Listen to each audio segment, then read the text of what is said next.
Well, good Monday morning. Thanks for joining us. I'm Marlon Bowling with you, your tour guide to the ag commodities. Well, we're starting out a brand new trading week, and we're going to bring on board our guest analyst, Mr. Brian Hoops, president of Midwest Market Solutions, to talk about it.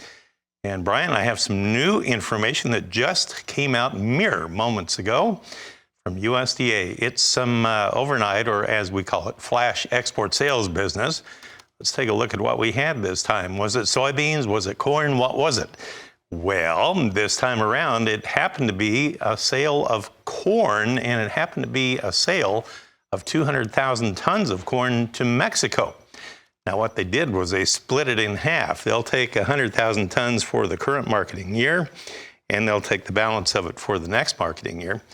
Kind of odd because a lot of times Mexico deals with odd amounts, and this time it was a round number. But then we had an odd amount of 111,800 tons of corn sold, and it was to Japan. So a little over 300,000 tons total between those two countries. No mention of soybeans, no mention of China. So just wanted to throw that out there. And Brian, with everything else going on, do you think that'll be enough to help sway the market on the open here? Because we had some weakness overnight. Yeah, we did, Marlon. You know, these are pretty much routine sales for the corn market. So I don't think it's going to be a real major market mover. We did try and rally a little bit into the closing bell at 7:45 this morning. And if we can maintain that momentum, maybe we can see some stops get ran. But I really think your rallies are going to be short-lived for corn, and especially for soybeans. You know, tensions are escalating with China. The balloon, of course, got shot down over the weekend, and you know, there's escalating tensions there. But you also have harvest progressing in Brazil. They're only about 10% harvested, and it's going to remain slow because of some harvest delays because of rain. But as the harvest commences and crop starts to roll in, we're going to see their product undercut our exports for soybeans. We haven't seen a private sale of soybeans for over a week now, and you know, maybe a case where China and some of these other countries have enough product already bought that they can, or believe they can get through the next month or so until that supply becomes available, and they don't need to buy from the U.S. And so I do think we're in a situation with Brazil's crop being $1 cheaper than what we have posted here in the U.S. The market badly needs your crop right now, whether that's corn or soybeans, and there's some marketing opportunities that may not be there in another 30 or 45 days from now. Well, after accomplishing getting that balloon to float over the U.S. for an entire week over strategic locations, Chinese government is kind of strutting their feathers here this week, and one has to wonder just how much they're going to make the current administration kind of sweat a little bit before they come back in and buy anything.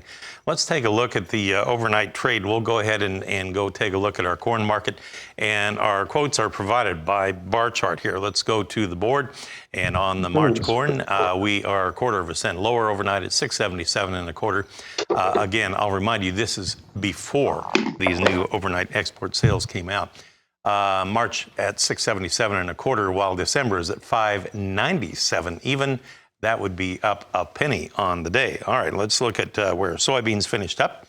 And on soybeans, we had the March contract 3 3/4 lower overnight at 15.28 1/4. And let's take a look at that new crop November contract to see what it was doing. It actually finished up overnight just a penny lower, and we were at 13.68 3/4. Now, on the wheat in Chicago, we had that nearby March contract going 5 cents higher overnight at 7.61 3/4. Kansas City had some strength. It was 9 1/4 higher on the March at 8.82 1/4. And Minneapolis wheat settled with March 1 3/4 higher overnight at 9.23 1/4, but the deferreds were about that much weaker.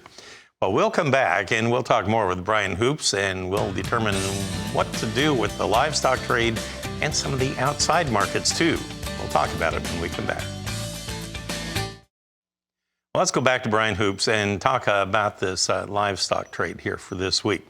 Brian, when we left again last week, the cash cattle trade was so slow to develop. You know, a lot of it didn't happen until Friday and maybe late on Friday.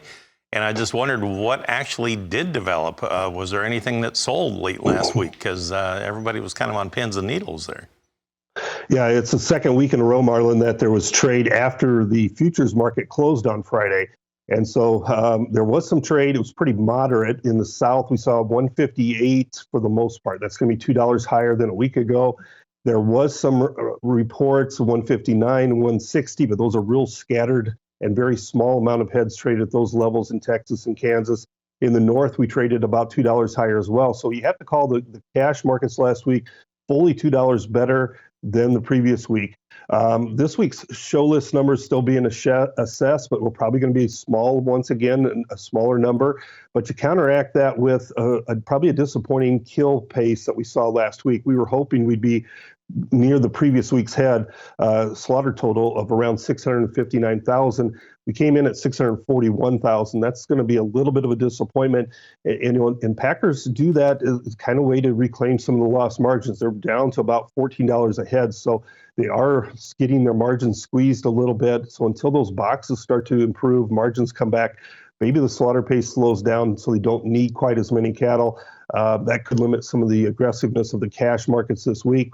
First notice day for February cattle, that is this afternoon. So you could see, possibility deliveries. I really don't think there will be any of this type for this entire week. So I don't look for any deliveries at all, but it does start this afternoon. Well, we did make some new contract highs on live cattle last week. So technically, it'll be kind of important to see if they keep that momentum going or if it flames out. Let's take a look at where we closed on Friday on the big board with our quotes provided by Bar Chart here. We did close with the most strength on the nearby contracts on live cattle. The April was 30 higher at 164.12. June was up 27 cents as we headed into the weekend. Meanwhile, on the feeder cattle trade, we had April closing 55 cents higher Friday afternoon at 190.62. May and August also both a little over 50 cents higher. Now on the lean hogs, we headed into the weekend with the April contract 47 higher at 86.47. However, May was unchanged at 95.27, so not a lot going on there. Well, Brian, thanks for helping us kind of navigate the pre-opening information here this morning. A lot of stuff to consider. I appreciate that. And we'll talk to you soon. That's Brian Hoops. He's with Midwest Market Solutions. He is in Springfield, Missouri. So, Janet, that's how things are kind of set up, at least for the time being.